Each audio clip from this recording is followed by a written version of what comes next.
My dear student, colleagues, and all the viewers for watching this program live from Facebook page, Physics Center and School of Astrophysics and Astronomy, and YouTube channel, Pretam Kumar.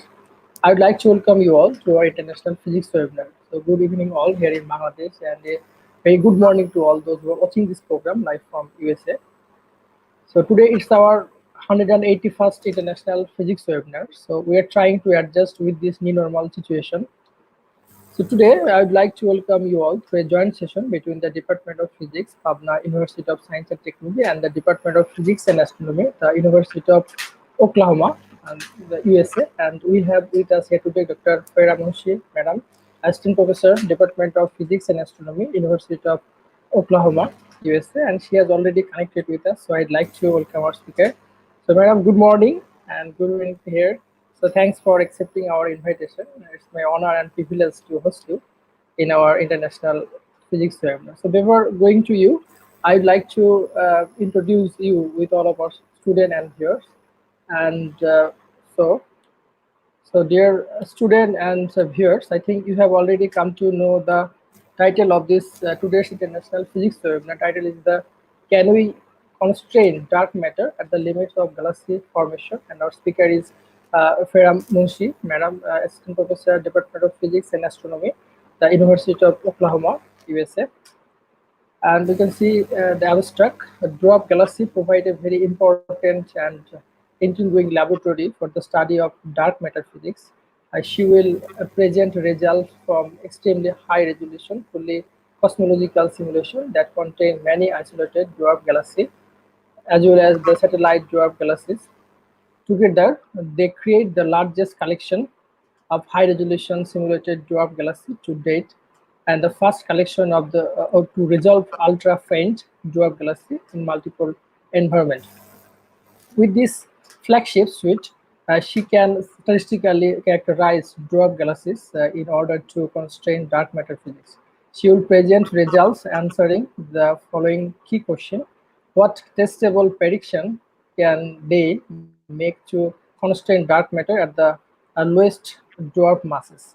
And we can see his professional and postdoctoral background. And so we can see he has completed his bachelor degree in astrophysics from University of California, and MS in astronomy, University of Washington, and PhD in astronomy from the University of Washington, and also work as a postdoctoral fellow at VIDA fellow, and postdoctoral researcher at the Rutgers University, and also postdoctoral researcher at Oklahoma, and also currently working as an assistant professor there at the University of Oklahoma. So she's working on studying the smallest and dimmest galaxy from the classical dwarf galaxy down into the ultra-faint and ultra-diffuse region. These galaxies are at the lower limit of galaxy formation and can tell us a lot about the nature of the dark matter. Reionization and the star formation. She primarily works on zoom-in simulation of dwarf galaxies like the DC Justice League and the Marvelous Dwarfs. But she also worked with the Remulus, volume, and the clusters. Her simulations are some of the highest resolution simulation published, and they represent the cutting edge of the computational galaxy formation. We can see her research interest. So, galaxy formation and evolution, dwarf galaxy, low surface brightness galaxy, ultra diffuse galaxy, dark matter, cosmological simulation, data science. This is her awards, and this is her publication. So thanks all of your patience. Now it's time to go to our speaker. So Madam, I would like to welcome you again. It's your time. You can start your session. All right. And thanks again for joining with us.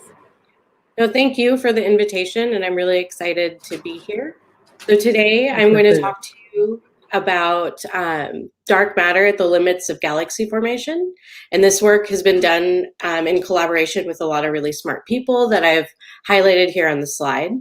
And in this movie that you see going right now, it's a simulation of the formation of a dwarf galaxy, and I'll define what that is shortly. But what you can see is that dwarf galaxy formation is quite an explosive process. You can see hot gas exploding out of the galaxy. And that explosion and expelling of gas out of the galaxy is actually an incredibly important process to be able to understand dark matter. So you have to understand the stuff you can see before you can understand what dark matter is doing in these galaxies. So I'm going to start with defining what I'm going to talk about. So galaxies are collections of stars and gas, which for the rest of this talk I'll refer to as baryons. And they are hosted, these galaxies, in what are called dark matter halos.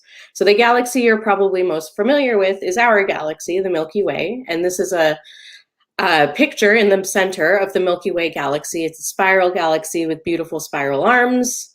But around the Milky Way, there are smaller galaxies. And these are what are called satellite galaxies. And they're much smaller than the Milky Way.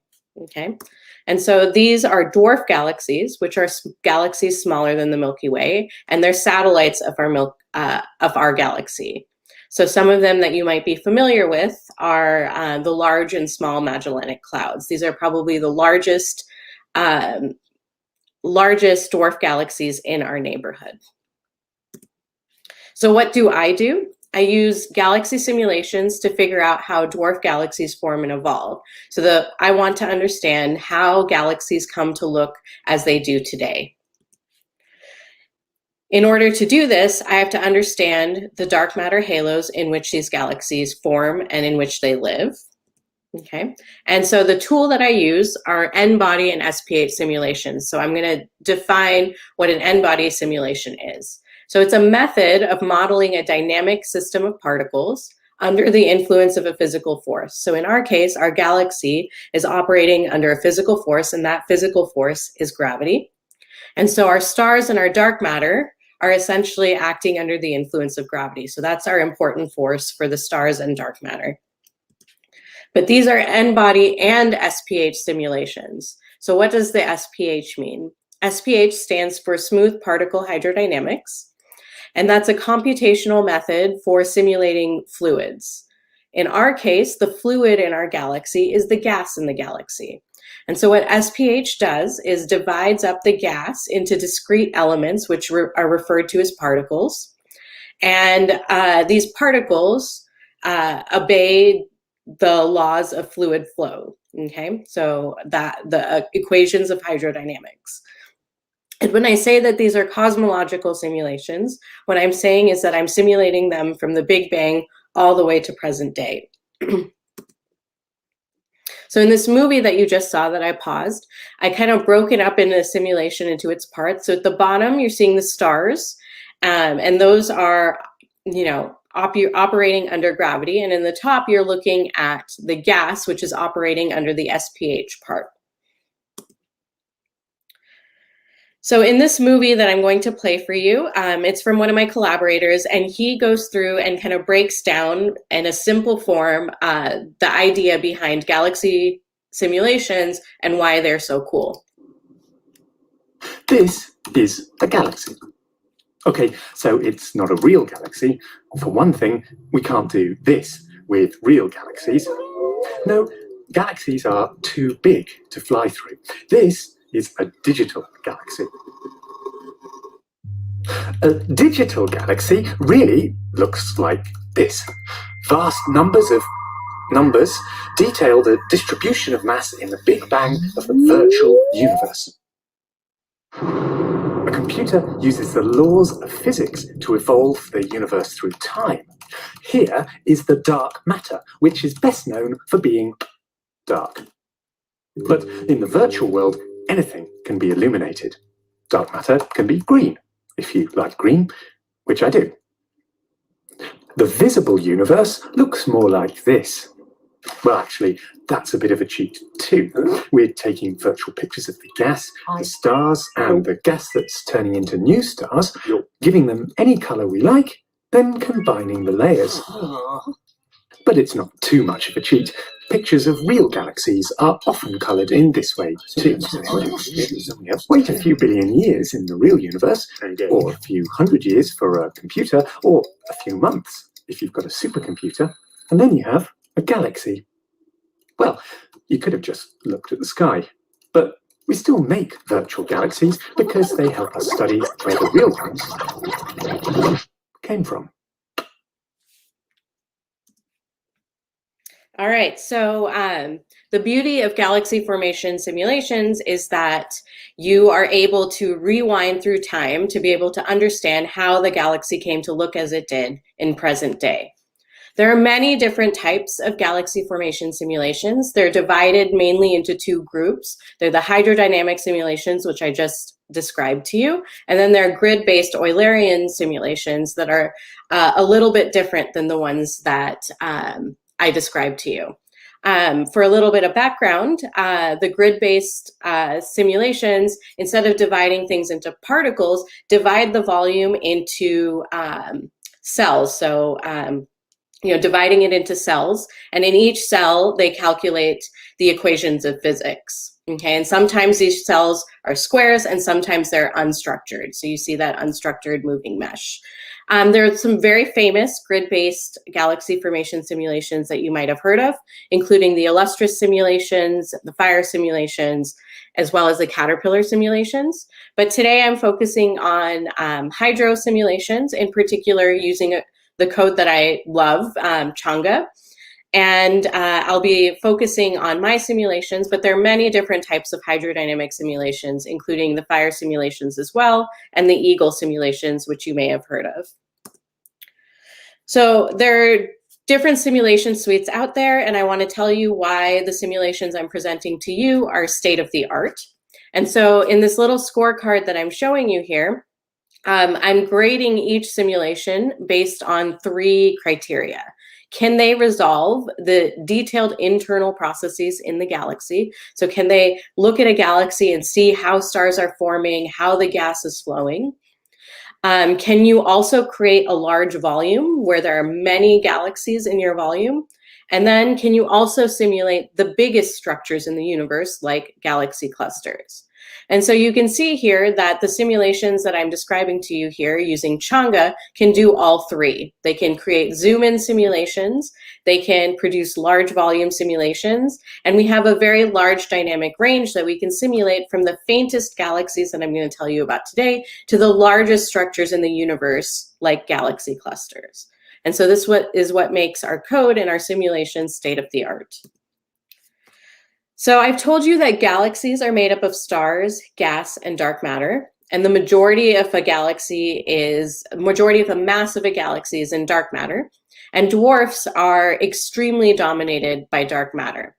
However, you saw in that movie that there were all these explosions, and those explosions represent a process called feedback, and feedback can imprint its effects on all 3, the stars, the gas, as well as the dark matter. So what are these feedback mechanisms? They have 3 things in common. They heat up the gas in the galaxy, they drive the gas out of the galaxy in outflows, and because they're heating up the gas, they're suppressing the ability of the galaxy to form stars. And in order to accurately simulate a galaxy, you have to be able to model these feedback processes. So feedback is necessary to form realistic galaxies, so galaxies that look like the galaxies we see in the sky. And there's 3 different variety of feedback that we're able to simulate, including stellar feedback. So massive stars have winds, and those winds affect the region of the galaxy around them. There are supernova explosions from stars evolving and exploding, as well as type 1a supernova. And then we also have black holes in our galaxies, and those black holes sometimes are active, providing another source of feedback.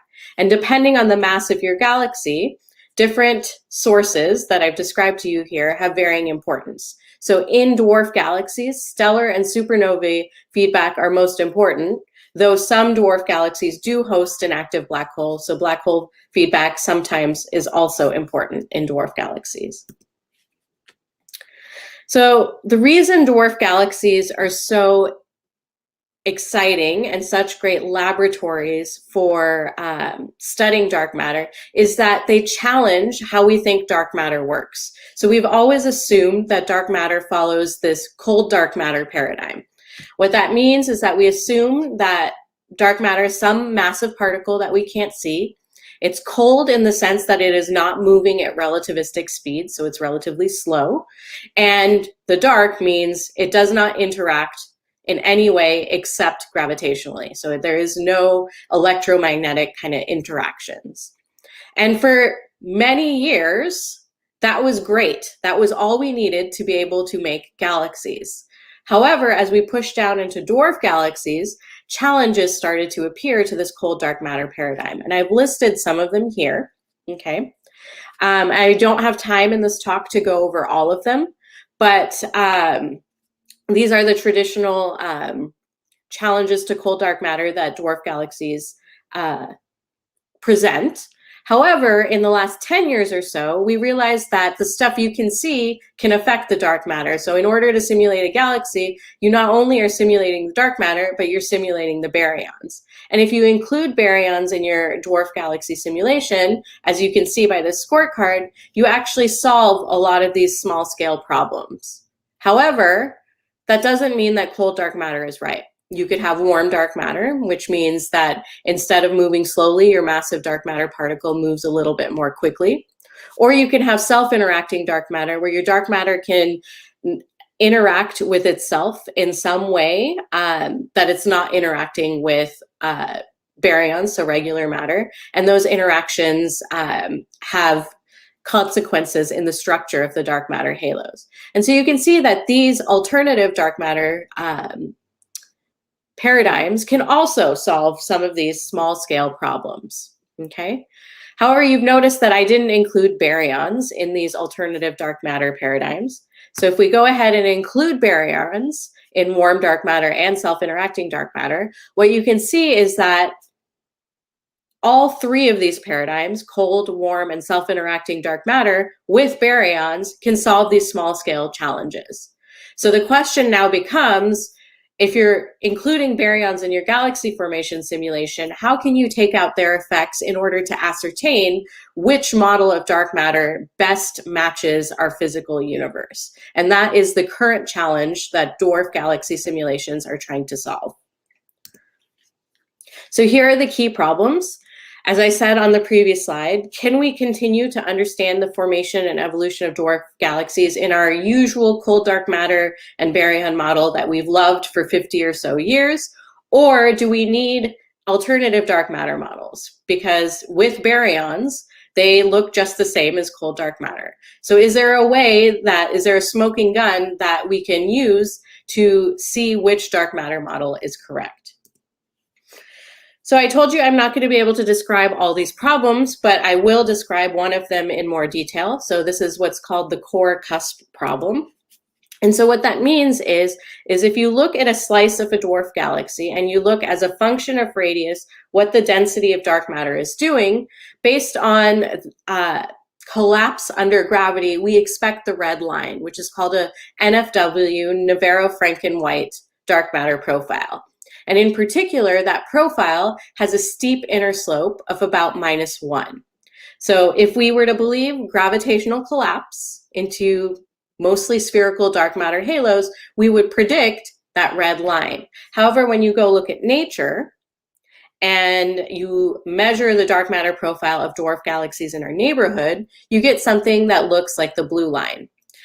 At large radii, the blue and the red line look very similar, but at small radii, you end up getting an inner slope that's closer to 0, that's flat. So that steep inner slope is called a cusp, and that flat inner slope is called a core. And we, by math, predict a cusp, but what we're seeing are cores. So how can we reconcile the math with what we're seeing in nature? It turns out that exotic dark matter can turn cusps into cores, but so can feedback. So those processes that I talked about can also alter the inner dark matter profile from a cusp into a core. And the way that that works is that you can imagine that you are a dark matter particle in a dwarf galaxy. You are on some orbit about the center. In the center of the galaxy, there's also gas. That gas forms stars. Those stars evolve and they explode in supernova. So that's the Big Bang here. That's our feedback event there. That explosion happens very quickly. So gas is evacuated from your halo in an adiabatic manner. And because it happens so quickly, the gravitational potential fluctuates very quickly. And you, as that dark matter particle, feel that the gravitational potential has lessened, so your orbit moves out. Okay, and then as the galaxy starts to relax, because you've ejected gas, you never go back to your initial orbit because that potential has been fluctuated enough that you're at a new, larger orbit. Galaxies go through these feedback events repeatedly, and so you can imagine as this repeats, dark matter is moved sequentially further out. And so you're taking the steep density in the center and via these feedback processes, turning it into a core because these orbits are being pushed outwards. So you can see in this movie here, that process happening in this dwarf galaxy. So this is a dark matter profile evolving through time. And you can see that it started with a cusp. And as star formation proceeded, that cusp turned into a core. So it turns very flat. So we're steep now. Time is proceeding. Lots of feedback is happening. And that cusp is turning into a flat core here. And so as you can imagine, you need very bursty star formation in order to drive gas out repeatedly and fluctuate your gravitational potential of your galaxy. So one of my students is actually looking at the burstiness of star formation as a function of creating chord versus cuspy profiles. And so the more bursty your star formation is, the more chord your profile is, when compared to ones that don't have bursty star formation. And this also correlates with mass because the least massive galaxies do not have bursty star formation histories and are unable to form cores. It turns out, though, that the same process that I describe also works in warm dark matter. The baryons, regardless of the dark matter model, are going to undergo these feedback processes, and you're going to move your dark matter around through feedback. So what you're seeing here is a figure where as a function of time, we're showing the profile slope. And what you can see is as a function of time, because of feedback, whether you're warm dark matter or cold dark matter, your cusp is turned into a core. And so the question is how much of that was warm dark matter and how much of that was feedback from the baryons? The same thing is true with self-interacting dark matter. When you include these baryons, you get inner profiles that look just the same as cold dark matter. So what we're looking here is the circular velocity on the inside of a simulated galaxy, one in SIDM and one in cold dark matter, so blue and red. And what you can see is that at redshift 0, at present day, self-interacting dark matter and cold dark matter have very similar rotation curves, meaning that the density of dark matter at the center is very similar. So they've both formed the core that is necessary. So that brings us back again to the key problem of, can we understand the formation and evolution of dwarf galaxies continued in a cold dark matter and baryon model? So this brings us to the idea of ultra-faint dwarf galaxies. So what I'm showing you here is a plot from Josh Simon, and what he did is as a function of year, he plotted how many dwarf galaxies we have discovered. So you can see until about 2005, we had discovered on the order of 10 dwarf galaxies. And in the advent of digital surveys like the Sloan Digital Sky Survey, that number has exploded up. Okay, and now we know about approximately 60 dwarf galaxies in the neighborhood of our Milky Way.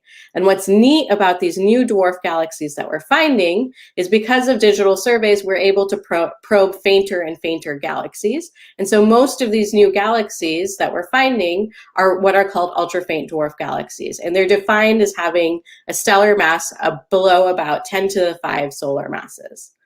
So why are these galaxies interesting right now and why are they important? It's because some new missions are about to come online. So JWST is scheduled to launch in the next year or so, though the launch date was just pushed back a little bit more. LSST, the Vera Rubin telescope, is going to start scanning the sky every 3 nights. And with stacking that data, we'll be able to find a lot more faint things. And in the next 10 years, the Nancy Roman Space Telescope is scheduled to launch. And one of its main goals is to find dwarf galaxies and characterize their dark matter halos. So in the next 10 years, we're going to find a whole lot more dwarf galaxies, and they're all going to be extremely faint. And so what we want to do right now is use galaxy formation simulations of ultra-faint dwarf galaxies to be able to understand these galaxies, these ultra-faints, so that when we get that data, we know how to interpret that data. So why are ultra-faint dwarf galaxies important in the context of dark matter?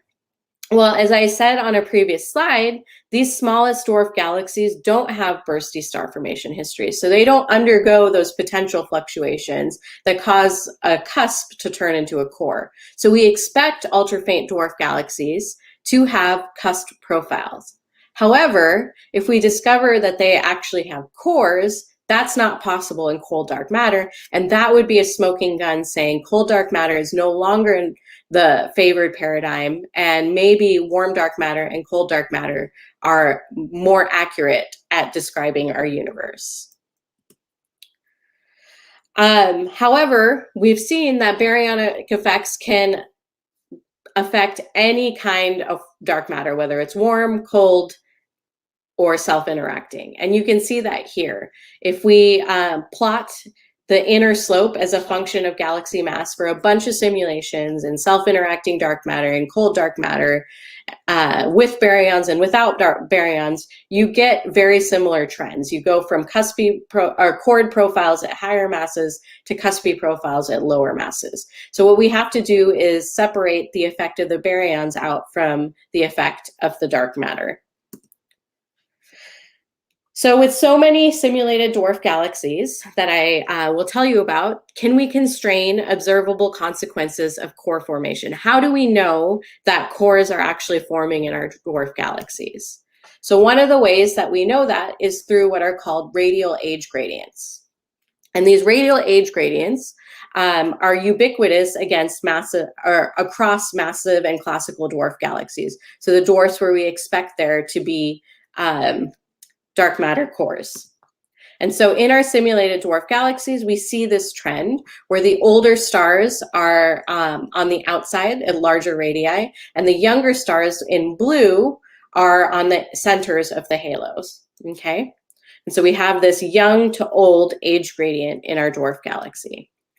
And it turns out that the stars that have formed closest to the center have been moved very far out at a redshift of 0. So what we're seeing here is our current radius on the x-axis and our formation radius on the y-axis. And you can see that these old stars in red formed very, very close to the center, but now live very close to the edge, whereas the young stars in blue are very close to their formation radius. They live approximately at their formation radius. So this tells us that as a function of time, stars are being pushed outwards. So what is pushing these stars outwards? It turns out that the same process that pushes dark matter halo or dark matter particle orbits outward can also push stars outwards. So the old stars have been affected by the rapid fluctuations of the potential well of the galaxy, and just like the dark matter, they've been moved to large orbits. And so having these age gradients in our dwarf galaxies is kind of pointing, or is an observational consequence of dark matter core formation. So we see that it's happening in our simulations, and we see that it's happening in nature. That's one of the ways that we see that core formation is happening in nature. So back to these ultra-faint dwarf galaxies. Most people assume that they're very simple systems. They are incredibly old systems. All their stars are old. They form stars at a big burst in early time. The galaxy reionized, and that evacuated all their gas, so they are no longer able to form stars. Because they were only able to form stars for a very short amount of time in the early universe, they're very low mass, and they're very, very faint. And they also live in the least massive dark matter halos. However, they're the most dark matter dominated of all systems. And so that's why they're very interesting, right? They are the most dark matter dominated systems. So you'd expect that the dark matter, you'd be able to take out the baryons and understand the dark matter in these simulations, or in these systems, these ultra faint systems. And it's commonly assumed that the abundance of these things can tell us something about dark matter, because the smallest halo that can host a galaxy, so the smallest galaxy that you can find, depends on the dark matter model that you choose. So the simulations that I'm telling you about today are described on this slide. So in the N-Body Shop, which is my collaboration, just like there's going to be an explosion of the observations, we've created a bunch of dwarf galaxy simulations. So likewise, there's been an explosion in the quality and quantity of dwarf galaxy simulations. So there's the Marvelous Dwarfs, which are simulations of dwarf galaxies, including ultra faint dwarfs in isolation. There's the DC Justice League, which are simulations of dwarf galaxies around a Milky Way galaxy. So each of the Milky Ways is named after a US Supreme Court justice, and the dwarfs around it are the Justice League. And then we also have a large volume simulation called the Romulus simulation, which can give us the statistics of dwarf galaxies over a large volume in multiple environments. In this talk, I'm going to be focusing on these zoom-in simulations, the Justice League and the Marvelous Dwarfs. So if you look at all the dwarf galaxies in those two suites of simulations, you have 211 high-resolution simulated dwarf galaxy. That is the largest collection of high-resolution simulated dwarfs that exists in the literature right now.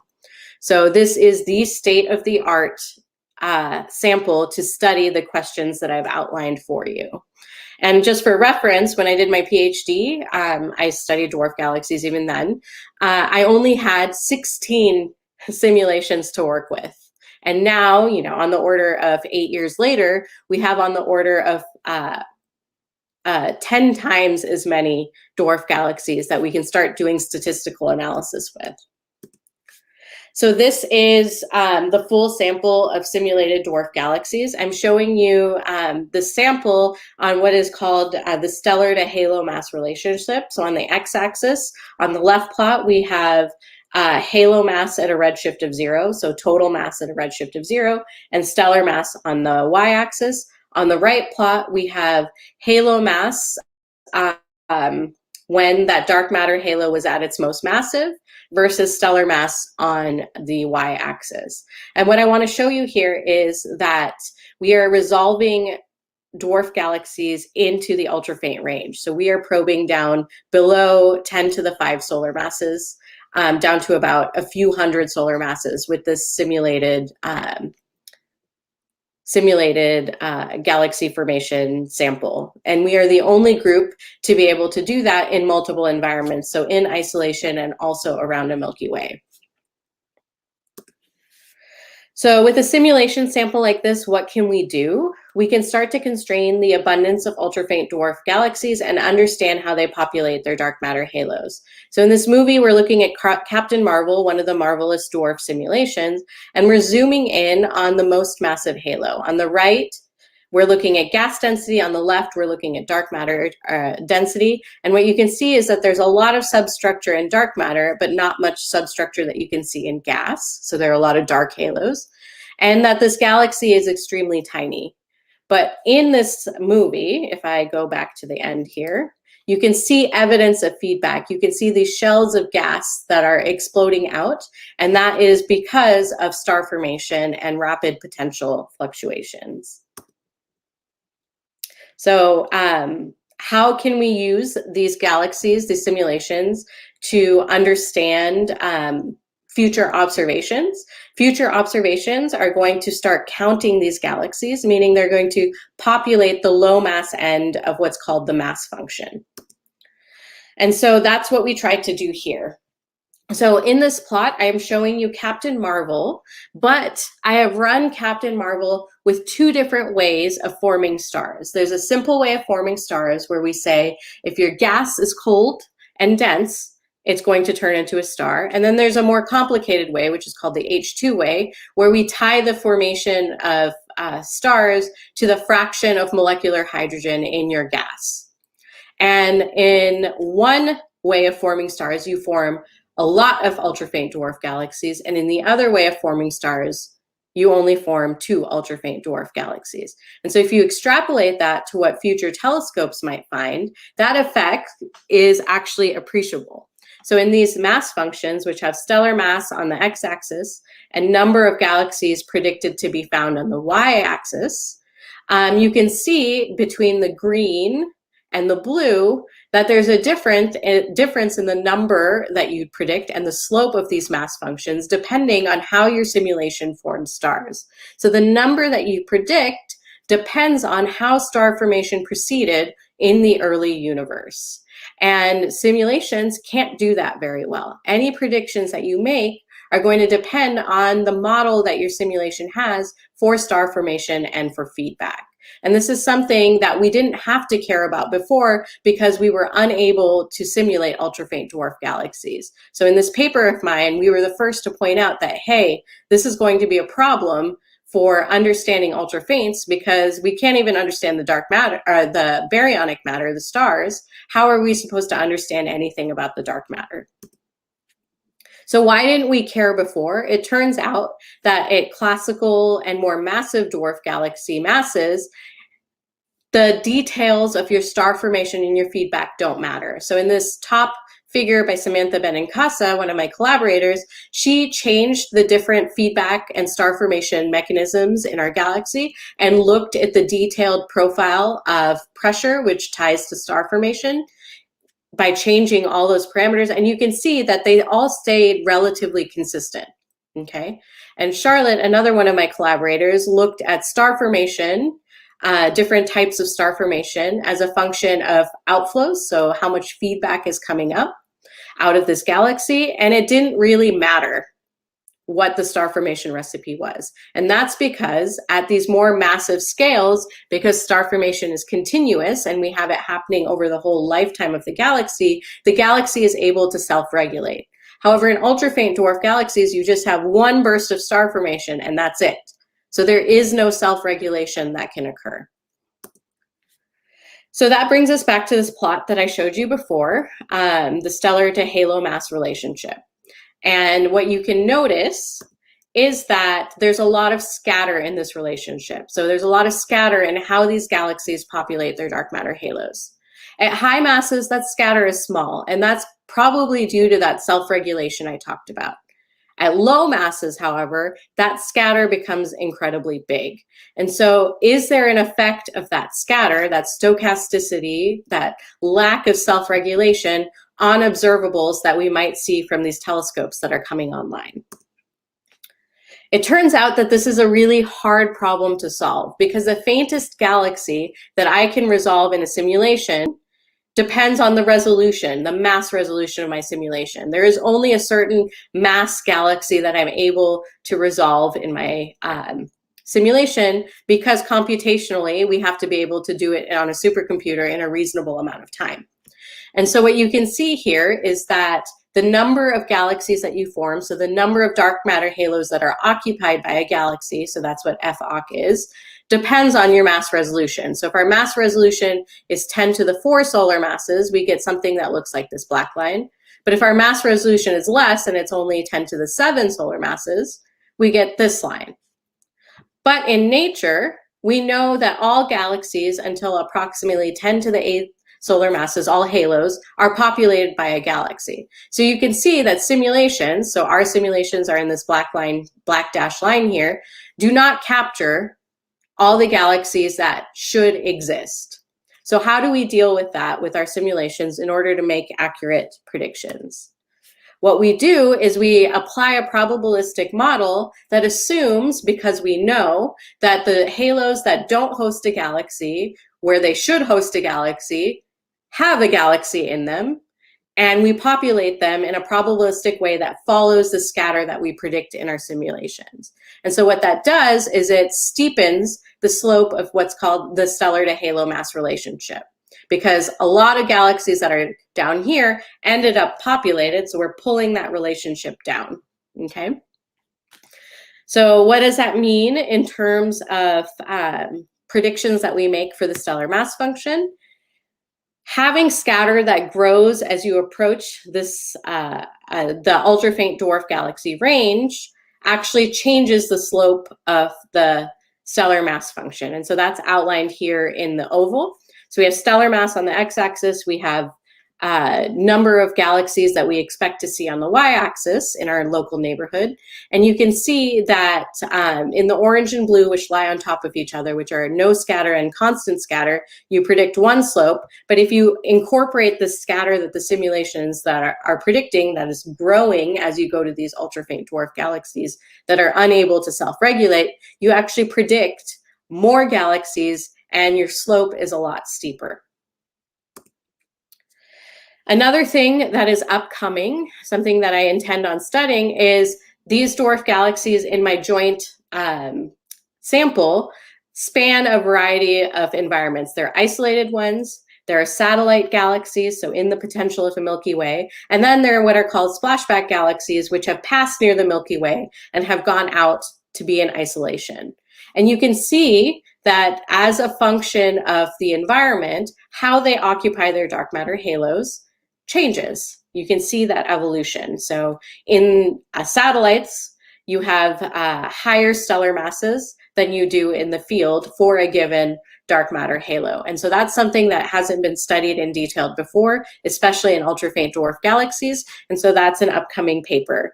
And this is very much in tension with work that has been done at lower resolution that could not resolve these smaller galaxies.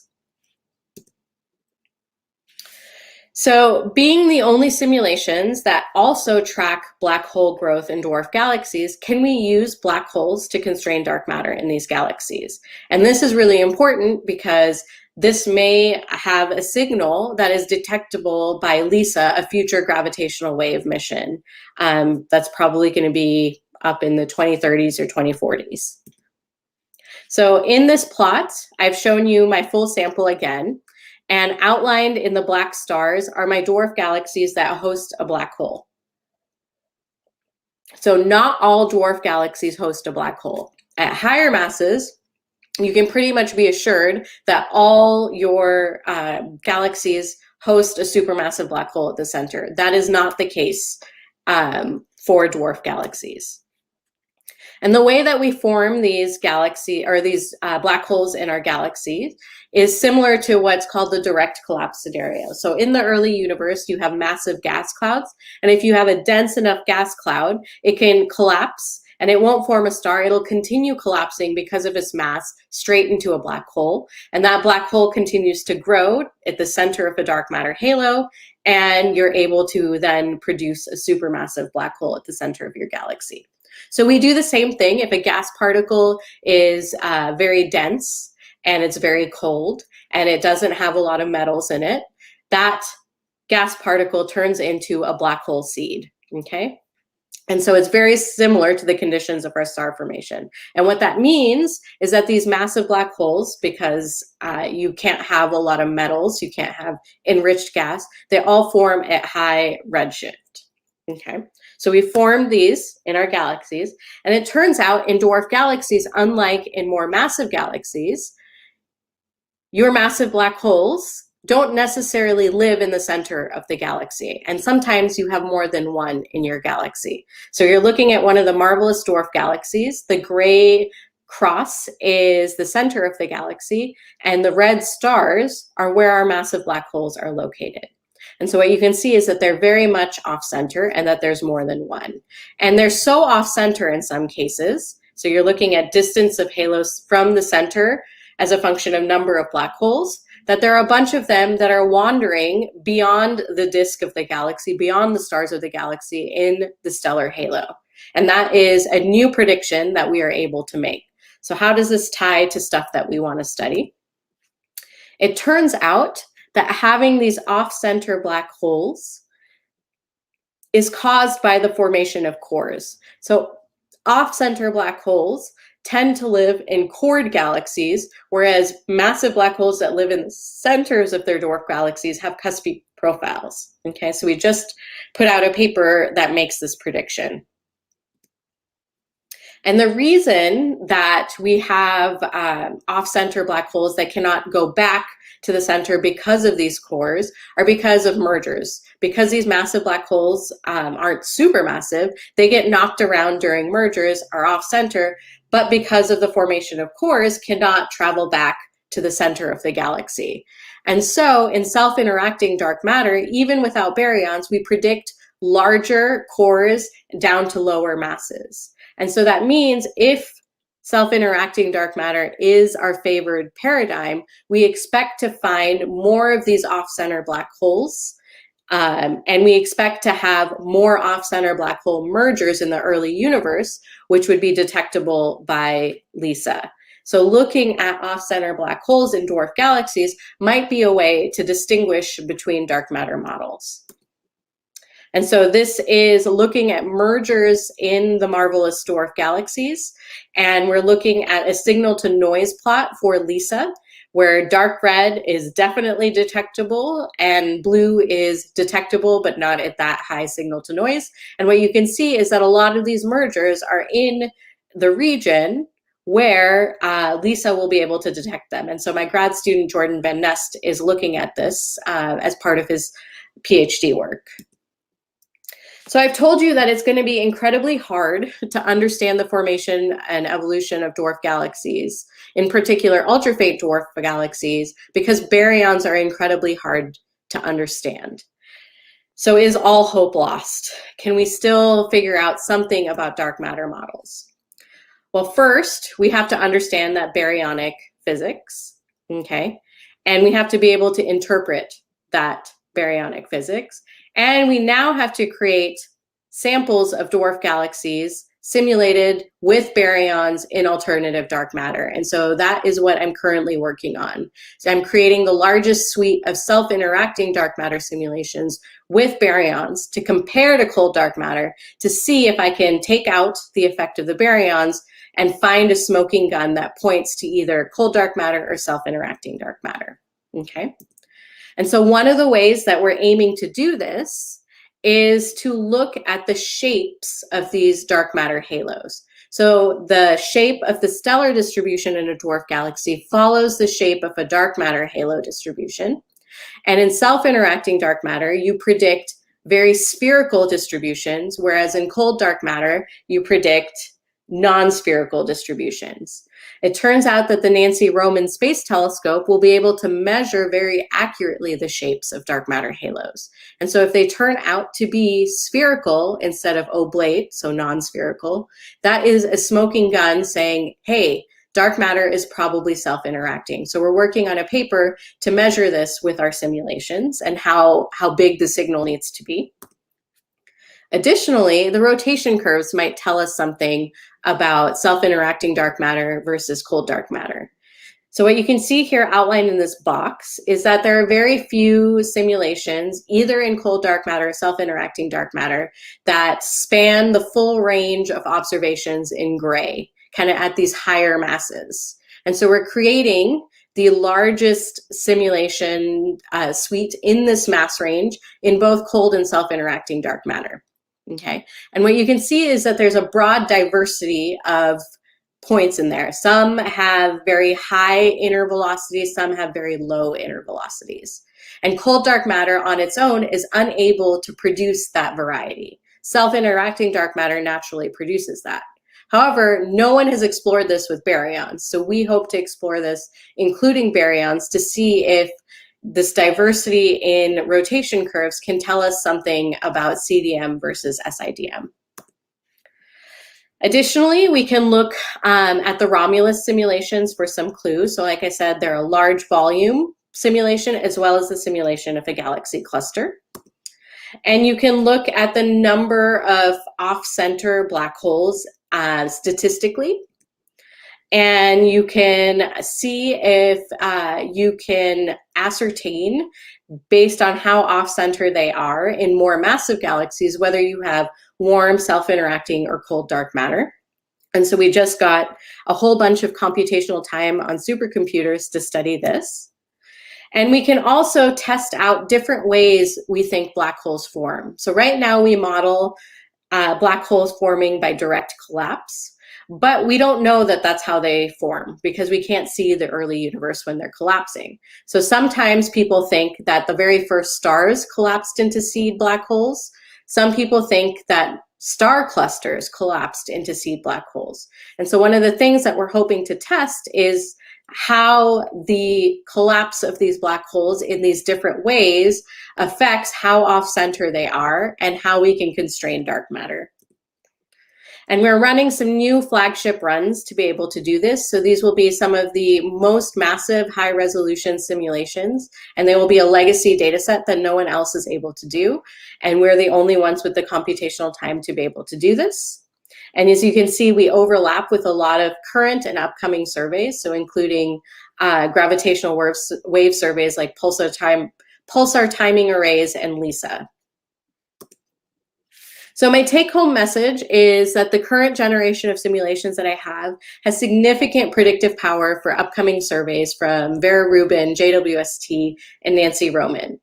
But in order to interpret the upcoming wealth of data that we're about to get, there's a significant amount of work that needs to be done to understand the baryons and how to separate them from these different dark matter models. And that is what I'm working on in the next 5 years and hope to be able to figure out so that when that data comes in, I know how to interpret it and I can help the observers interpret that data.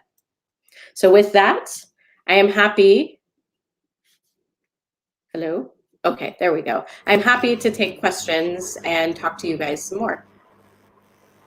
Yeah, thank you, madam, for your beautiful and exciting presentation. I think students have learned a lot of things about this dark matter model and galaxy. So we have got few questions in inbox and in comments. So if you allow, we can start our discussion session. Yep, sounds good. Okay. So the first question, what is the dark matter halo? Okay, so when in the early universe, after the Big Bang, we had dark matter and gas pretty much evenly distributed, though there were some overdensities. And the reason we know that there were these overdensities is because the cosmic microwave background is not one consistent temperature. There are some hotter regions. And so those correspond to the overdensities. Whenever there's an overdensity, gravity will start to do things so that gas and the dark matter started to collapse, okay? And when things start to collapse, the dark matter collapsed into dark matter halos, and the gas collapsed into the little proto-galaxies that form the galaxies that as they are today. So these dark matter halos are the dark matter structures in which galaxies live. Yeah, thank you. There is another question. So what are the cold dark matter paradigm? So the cold dark matter paradigm is essentially that dark matter is some massive particle. We don't know what it is. That's for the particle physicists to find out in CERN and the large colliders. But we assume that that massive particle only interacts gravitationally. And because it interacts gravitationally, that's why it's dark. It doesn't interact electromagnetically, and the cold means that it's not moving relativistically. Okay, so warm dark matter assumes that things are moving on very, very quickly. So cold means it's moving at low velocities. So it's not a very fast moving particle. So thank you, madam. So we have another question. So what are the dwarf galaxies? Yeah, so dwarf galaxies, as I said early on, are any galaxies smaller than the Milky Way. That's the way that I define them, with masses smaller than the Milky Way. So the Milky Way is on the order of 10 to the 11 solar masses. So anything smaller than that is a dwarf galaxy. Okay, madam. So we have another question. So how do I take admission in PhD under your supervision? Please tell something. Sure. Munshi. The way that you would do that is if you go to the University of Oklahoma Physics and Astronomy website, you can look for a tab that has PhD admissions on it, and you'd apply to the program. Applications are due in January or February of each year. They're reviewed, and admissions offers go out in March. And if you are offered admission, then you can join the program. And when you join the program, you have the ability to choose a PhD advisor. If you would like to work with me, you are then, if I have the funding, you are able to work with me. So if I have enough grant money, then yes. But you have to apply through our admissions program. So that's due in January or early February, I can't remember. Thank you. We have another question. So, do dark matter really exist, or it is modified gravity? Yeah. Well, it depends on who you asked, right? So there's a large portion, or well, there's I wouldn't call it a large. Most people believe that dark matter exists and that it is a reasonable way of understanding our universe, mostly because it's consistent from the largest structures, so from baryon acoustic oscillations in the early universe all the way down to most dwarf galaxies. So it has that dynamic range of being able to explain it. Modified gravity requires a lot of finagling to be able to explain from the largest structures to the smallest structures, though there is a way to do it. So I don't want to rule anything out, but I will say that I tend to trust the simplest answer. And I think the simplest answer is to believe that dark matter is there. Because I think modified gravity is a little bit harder to believe because it requires so much tuning to explain all the observations. But as a scientist, I would never tell you that something is right or wrong, because we currently have an accepted theory, but that is always subject to change if we have more data. Okay. Another question. So how can we explain the scattering of stars in ultra-faint galaxy compared to the large galaxies? I missed the last half. Could you repeat it? Okay, I can add the question. Okay. So why there's scatter in the stellar to halo mass relationship? It's because ultra-faint dwarf galaxies are very sensitive in their star formation to when they formed. So if they form their stars early or later compared to when reionization takes out their gas, they may or may not have had enough time to form stars, right? So if their dark matter halo collapses early, then they have some time to form stars. If their dark matter halo collapses a little bit later, then reionization might get rid of the gas before it's able to form stars. And so you get a lot of stochasticity in your star formation, which contributes to that scatter. Thank you. This may be the last question. So, ma'am, are there any dark star or dark galaxy made of dark matter? Yeah. So if you believe cold dark matter, yes. In fact, even self-interacting dark matter and warm dark matter, there should be dark halos that are out there. And so I have a PhD student looking into how we can use gravitational lensing to be able to find them. And the number of dark halos that you're able to find via lensing can also constrain dark matter, because the number of flying around empty dark matter halos depends on what dark matter is. And so the Nancy Roman Space Telescope, one of its main missions is gravitational lensing. So via its microlensing measurements, we actually might be able to find these free-floating dark matter halos. And so he is looking to constrain that with these simulations. So that's a really great question. Yeah, thank you, madam, for your wonderful presentation and discussion session. As Thank we you don't guys for have any having more questions, so yeah, we should Yeah. conclude our discussion session. And thanks again for joining with us. For sure. We'd like to say thanks on the behalf of the Department of Physics, Pabna University of Science and Technology. Great. So it's a great If you webinar, guys- and yeah. If you guys have any questions, feel free to email me or email the department.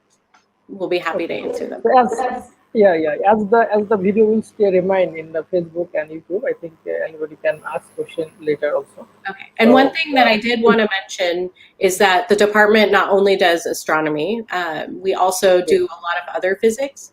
So we have a huge Okay. quantum center. So if you're interested in quantum technology, I encourage you to apply to the program. If you're interested in collider physics or neutrinos, there's a large high energy group. So if you're interested in any of that, our program would be a great fit. And we have a lot of international students that come from India and Bangladesh that end up coming. So I encourage you guys to look into our program and apply. Okay, madam. Thank you for sharing this opportunity with us. Hopefully, some of our students may benefited by your lecture and by your information. So thanks again, and bye for today. And hopefully, in near future, we will arrange another webinar with you if you have a time. Bye for today. All Have a right. nice Thank day. you. Bye.